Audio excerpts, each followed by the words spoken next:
Fix-It shop here at Randy's Hardware in Timberville, Virginia. I'm Rachel, and this week we're learning about the letter E and something we have here in the hardware shop that starts with the letter E. Our tool for today is epoxy. Epoxy, epoxy, epoxy. That's such a fun word to say. Epoxy is not a super common tool, so you may not have used it in your Fix-It shop at home. I've only ever used it in my shop a couple of times. There are different types of epoxy for lots of different uses. Epoxy is often used in construction. Sometimes concrete flooring is covered in an epoxy resin, like this one.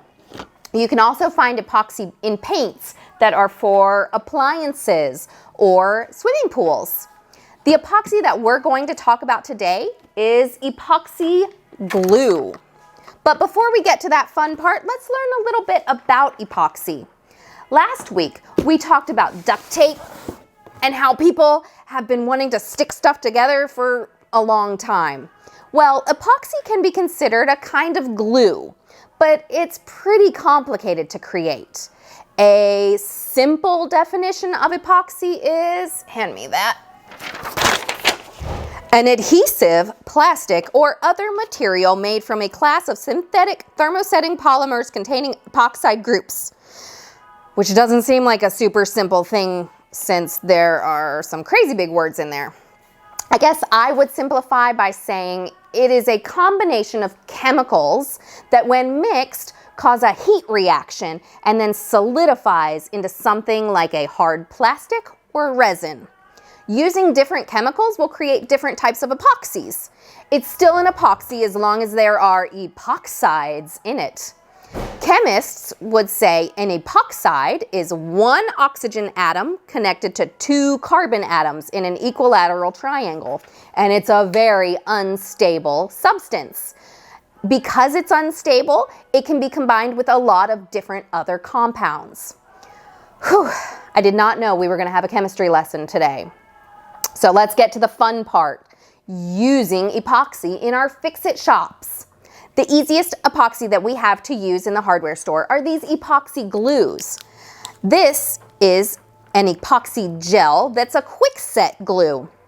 Now, when you use this type of adhesive, you're gonna wanna wear safety gear. So I have my gloves, which I'm gonna go ahead and put on, and the other one.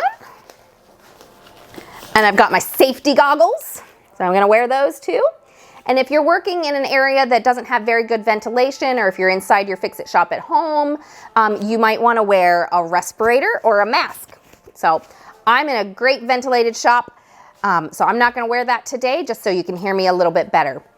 But it's a good idea to have all of your safety gear and some paper towels. Now you're going to need something to mix your epoxy on, something that you can throw away. So I grabbed these paper plates from our break room here at the hardware store. And what we're gonna do is we're gonna open up our epoxy. I already cut the tips off, and I cut a very generous opening because this turned out to be really hard to push out. And we are gonna take our syringe and push on the end so that hopefully equal amounts of epoxy compounds will come out. Now, I'm gonna put the lid back on there so it doesn't dry out. And so you're gonna mix together those two parts of epoxy. This one's nice because it's got two different colors, and you can kind of tell when it's mixed thoroughly because they'll become one color. Now, if you're using a small amount of epoxy for a small job, then you don't need to mix together very much. I think this is just about the right amount for what I'm gonna do. I am going to glue this ceramic rabbit head to this wooden block because this is just really hard for me to put up in my house, and I'm gonna paint it a totally different color. It'll be fun.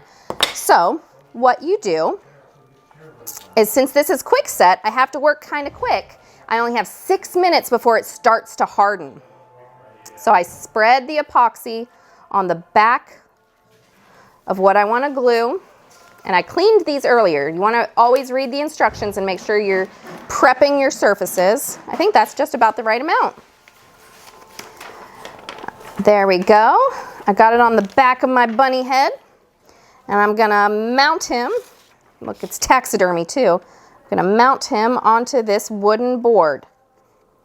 Now, you need to hold it for 6 minutes so that it can set and harden a little bit. But since this is flat and gravity still works, I'm gonna let it be. But when it sets in 6 minutes, it's gonna be hard enough to not have to hold anymore. However, this epoxy will take at least 24 hours to be cured at full strength. Well, I'm going to clean this up just a little bit and talk to you about some other types of epoxies. In addition to our liquid epoxy, it's not really liquid, it's kind of a goo. In addition to those syringe types of epoxy like this one is for steel. We have solid epoxies. Now these epoxies have an outer core and an inner core, so when you mix them together, the chemical reaction happens. These can be used for things like wood or plastic or even things that you need for waterproofing. You can fill in holes in plastic pipes or dings in woods. Epoxy can be very helpful to have around the house, but you must remember to be careful and always follow the directions on the packaging. Thank you so much for coming today and learning about the letter E in our Fix-It shop. Maybe next time when you need to glue something together and those regular old glues and super glues aren't holding it, you can use epoxy.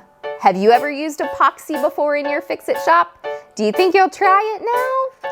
Next week, we'll learn about a tool that starts with the letter F. I can't wait to see you then.